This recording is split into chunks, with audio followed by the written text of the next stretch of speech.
It's a distinct pleasure and honor to have served as your president for these past 2 years. It's a privilege, as Theodore Roosevelt said, to work hard at something worth doing. I'd like to take the opportunity to thank the Executive Council, our past presidents, Chris Tasek, our exec, and our membership for their support during my presidency. I'd like to also thank my family, in particular my father, for both his infectious enthusiasm and his fierce surgical professionalism. Now, as I stand ready to hand the leadership to an exceedingly capable president-elect, supported by an experienced, thoughtful, and enthusiastic Executive Council, I have the privilege to briefly share with you some perspective achieved during my service to our organization. We are blessed in Connecticut with very strong, experienced, and exceedingly well-trained surgeons. We're large enough to embrace world-class academic institutions, responsive community surgeons, and innovative research institutions. And yet we remain small enough to be able to communicate together as a cohesive team. We have patients that range from the very educated and affluent to the very disadvantaged and economically challenged. We're within the cultural gravitational field of intellectual Boston and the cosmopolitan influence of New York City, yet blessed with patients working in our industrial and agricultural fields that quietly exert a steady constant for our state. With these blessings, we've crafted a network of surgeons, nurses, and PAs that have made significant contributions to our Connecticut Surgical Quality Collaborative that has led the way in the institution of postoperative ERAS programs and preoperative CT-GPS programs for fragility and prehabilitation. Using the ACS Nesquit platform, we've demonstrated consistent and significant improvement in the surgical outcomes across all surgical fields, including bariatric, trauma, and cancer care.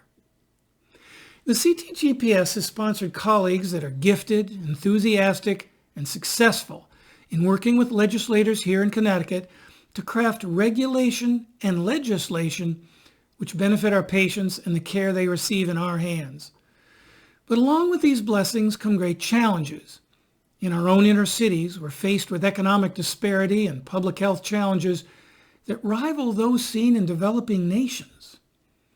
We have an 18th century, inefficient tort system standing as a poor substitute for a no-fault, catastrophic surgical outcomes insurance.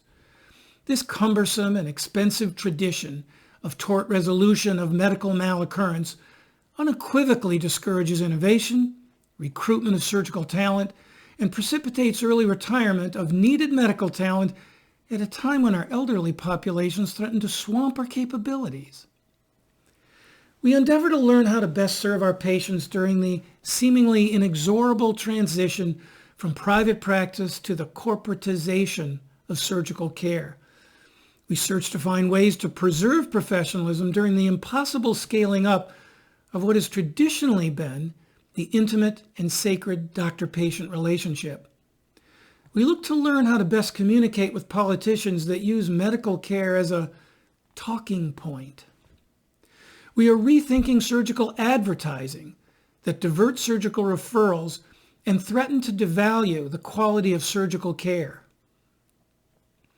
The practice of medicine is always earned a special and privileged place in society by stubbornly adhering to the goals of professionalism, reliance on scientific fact, and unequivocal empathy. Outside interference does not relieve us of our duty and our oath in preserving a medical system devoted to the welfare of patients. We can no longer simply duck our heads and wait for the storm to pass. We can no longer function individually for the benefit of our patients. Today we must stand together to effect change while preserving the best of our traditions. Along with many of you, I'm a proud member of many distinguished medical organizations. I rely on them to replenish my skills and knowledge in the pursuit of surgical excellence. But our challenges today transcend these primary goals.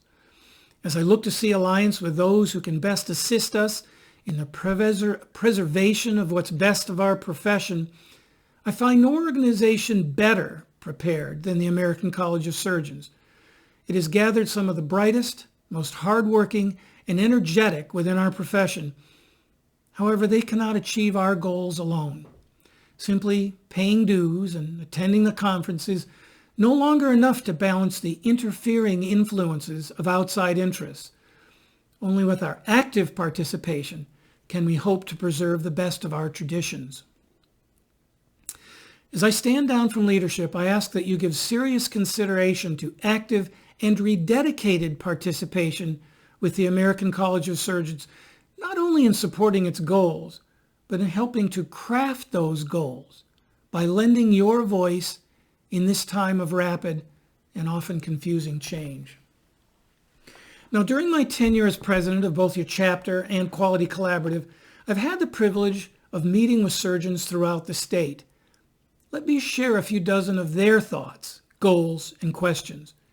They inspired me. They moved me.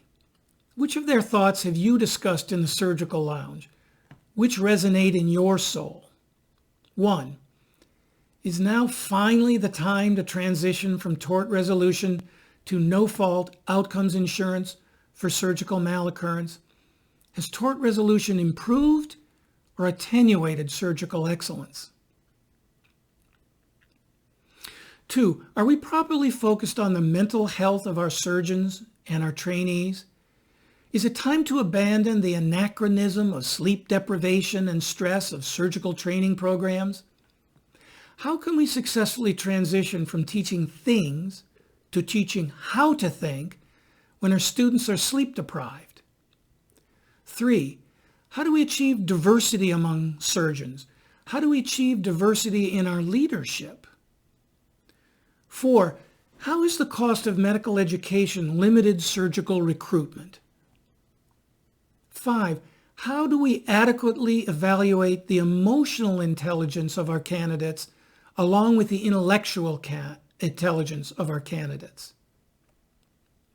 Are we successfully setting an example for the next generation of surgeons? Should we be rethinking the length and composition of surgical training? Should we institute sabbaticals to allow surgeons to upgrade their capabilities in light of rapidly changing technology? What constitutes proper medical leadership?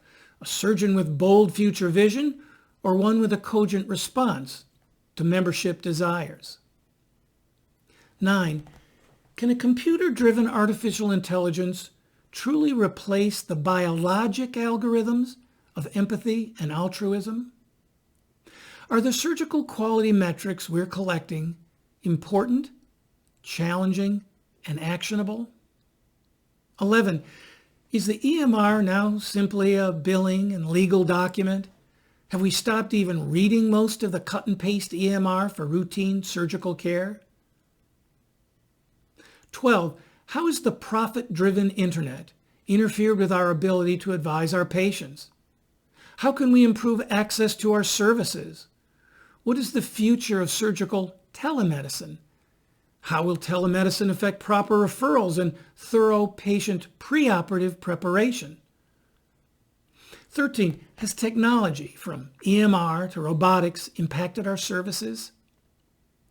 Is there any hope we can preserve patient and surgeon privacy with computerized medical records? After 30 years of trial, has medical or pharmacologic advertising truly helped our patients? 16, has professionalism simply become an advertising slogan? 17, how has medical advertising, social media, and in-network referral mandates affected our collective ability to serve patients? For whom do we work? Do we work for our patients? Do we work for ourselves? Do we work for the corporation, the network, the university, insurance companies? And once you've figured that out, is the customer always right? 19, are we as surgeons allowing external mandates to deny us the opportunity to function at the top of our skills and abilities? Have we become scribes? 20, how has the doctor-patient relationship been impacted by EMR mandates, discharge instruction overload, website complexities, and patient-surgeon communication filters. Is the doctor-patient relationship scalable? Do any of these issues keep you up at night? Just before you leave the exam room, have any of your patients said, Doc, I know you're busy, but can I ask you a question? And it's one of these very issues? Have you inadvertently, at a social gathering, cleared a room, passionately discussing one of these issues with a colleague? I have. Just a few more I couldn't leave off the list. 22, are we, the educationally privileged, fulfilling our responsibilities as leaders in our communities? Are we siloed in our own overworked careers and individual practices? 23, has and will the COVID pandemic exacerbate this separation of surgeon and their community? 24, what is our responsibility as public health officials, as surgeons in clinical practice? Are we inadvertently condoning obesity, smoking, and drug use by failing to discuss these issues with our patients preoperatively?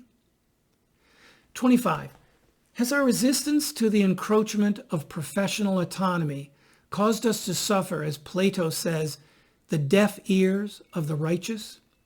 26, how has media-driven political polarization affected the House of Surgery? 27, has the political management of the COVID-19 crisis affected our thoughts or support of government-directed single-payer medicine? 2 more. Have we successfully spoken scientific truth in the storm of political chaos?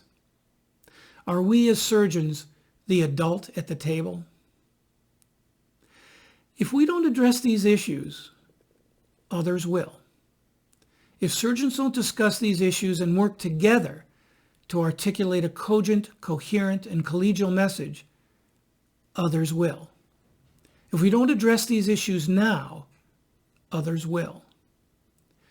No one can solve these issues alone. Our surgical leaders can't solve them alone. They need help.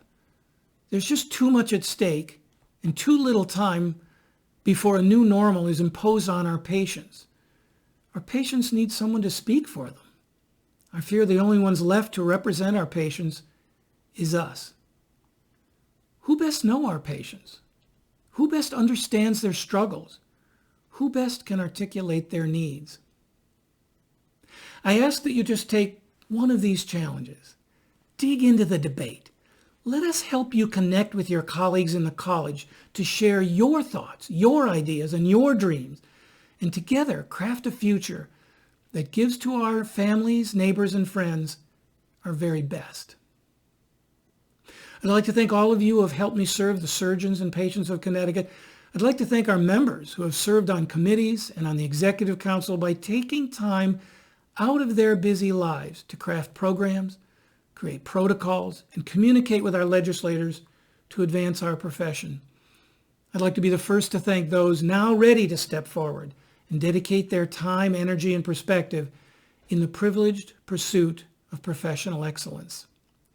I'm comforted by the knowledge that the future of Connecticut surgery is in the hands of our best and brightest, who stand ready to listen and adapt to the needs, goals, and desires of the surgeons and patients of Connecticut. But mostly, I'd like to thank you for the privilege of allowing me to serve.